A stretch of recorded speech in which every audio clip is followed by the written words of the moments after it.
Assalamu alaikum students. Welcome to week 8 English language for class 5 and the task 2, 3 and 4 we will discuss in detail.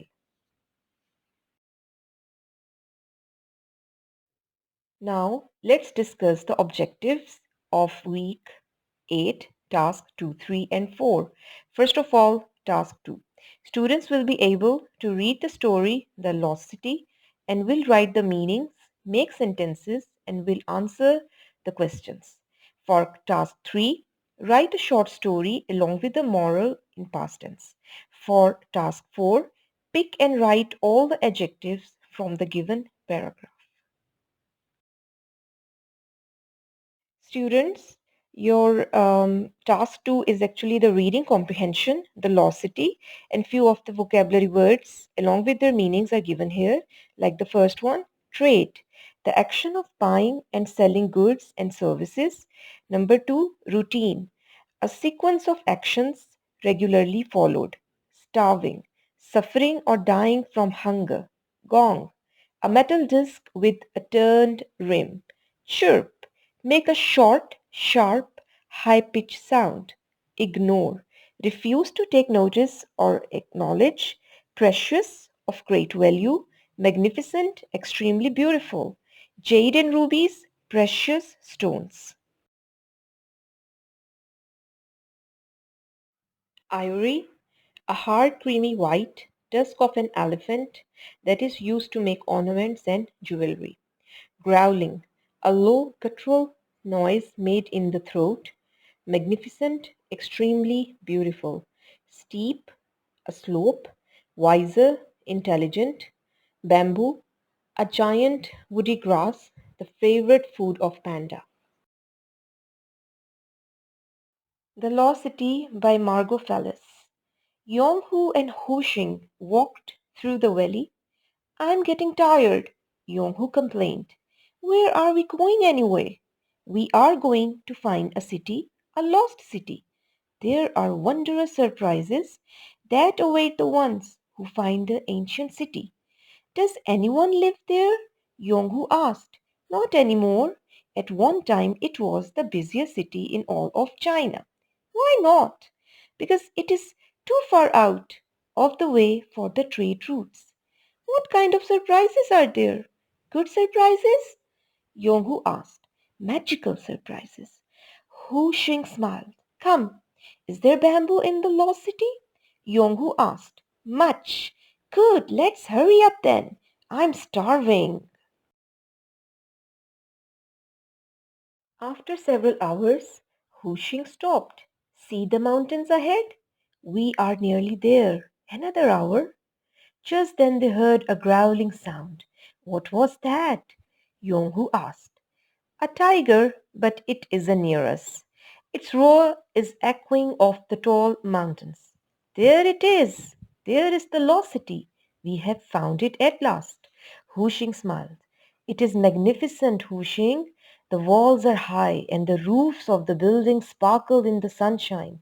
"Are they made of jade?" Yong-Hu asked. "There is much jade, ivory, gold, silver, and even rubies." "We must hurry," Hu Xing said. "How do we get inside?" Yong-Hu wondered. "We must climb these steps," Hu Xing said, pointing to the very steep steps that led to the top of the wall. Yong-Hu laughed and ran up the stairs. After he had climbed 20 of them, he stopped and took a few breaths. "I think I'll walk slowly up the rest of them." "Ah, there is where we need to go," he said as he reached the top step. "Over there in the middle of the city. That is where we shall find our surprises," Hu Xing said. They climbed down the steps on the other side of the wall. "We need to treat this place with respect. Be quiet. Don't touch anything until I say so," he warned his friend. When they reached the center of the town, a huge golden gong hung from poles. Several Chinese statues of lions surrounded it. "Look at their ruby eyes," Yong-Hu said. "Can I bang the gong?" he asked. Yes, the wiser panda said. Yong-hu picked up the stick and hit the gong. When the noise stopped, silence filled the air. Crickets began to chirp. Listen, Hushing said. It is beautiful. When do we get the rubies and jade? Yong-hu whispered.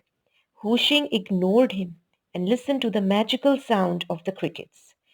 The two pandas stood silently for an hour until the crickets stopped singing. Our surprise? Yonghu whispered again. Yonghu, that was our surprise. Nobody in the world has heard anything that beautiful before. It is our reward for our journey, Hushing said. What about the jade? What about the gold, silver, rubies, and ivory? Yonghu asked. We cannot touch these things. They belong to the people who once lived in this lost city. You can eat all the bamboo you want, but the rest must stay within these walls, Hushing explained. At the mention of bamboo, Yonghu forgot about all the precious jewels and riches. Bamboo! He ran off to search for his feast.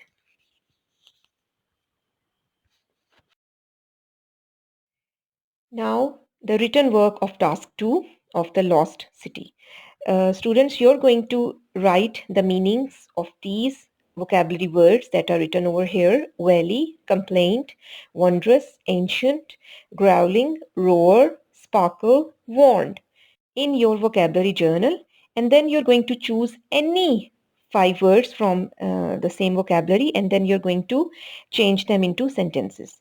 And afterwards there are two questions that you're going to give answer, very easy questions. Number one is in which country the story has been set in. The second one is values learned from the story, means what is the moral value that you have learned from this story. In order to understand task 3, that is story writing in simple past tense, let's discuss simple past tense that they are also given on your learner book page 41. The simple past is used to describe an action, an event, or condition that occurred in the past.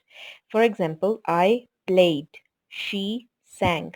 Okay, here students, you can see played and sang that are written in red color. They are showing the past form of play and sing.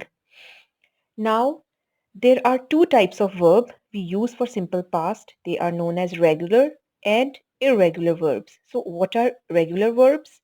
The regular verbs ended with ed or d. For example, cook is the present form. So, when we're going to change into past form, simply we're going to add ed at the end of it. So, it will become cooked. Walk will become walked. Talk will become talked. So, these are simple tense regular verbs. So here there are two sentences given. One is in positive and the second one is in negative. Positive sentences are the simple statements like people cooked on a stove, and negative when you add not, they did not cook on a stove.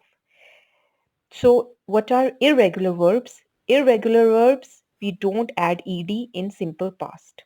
They are entirely, totally different from their present form. For example, ride is the present form, so its second irregular form is going to be rode.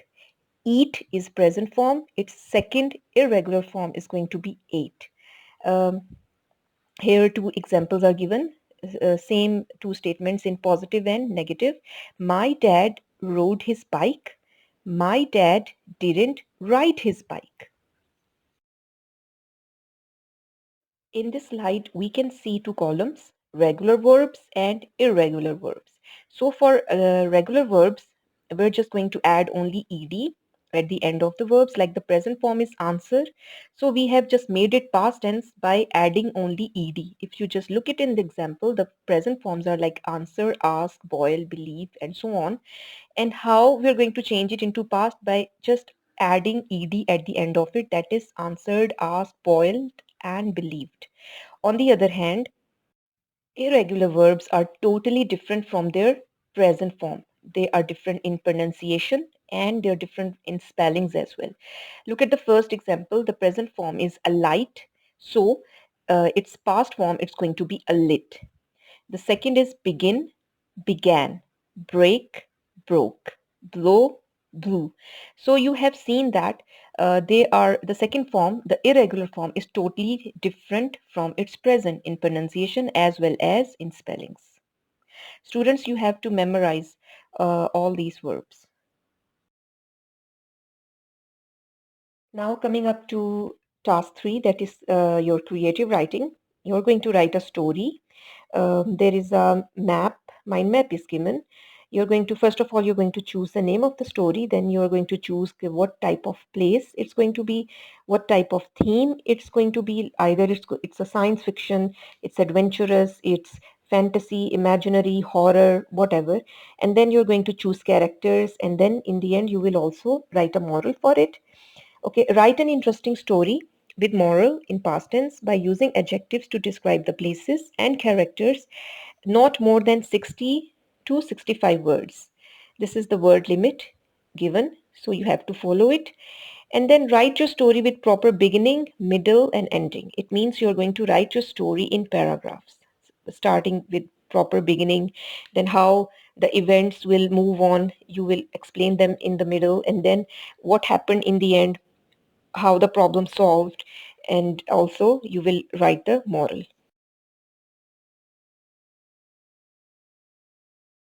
Now coming up to the task 4, that is pick adjectives. It's a very interesting activity.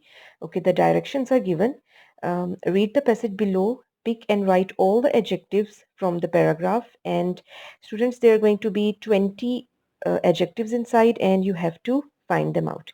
Let me read the paragraph for you people. Scary monsters are found everywhere. Some are frightening and some are strange. There are enormous, hairy monsters and small, fuzzy monsters. Some are imaginary, like angry elves that live in dark, damp caves or under old wooden bridges. Others live in dense, overgrown forests and eat slimy, dirty food. Monsters can be green, red, or black. So that's all for your week 8 task. I hope you have understood all this assignment and thank you. Have a nice day.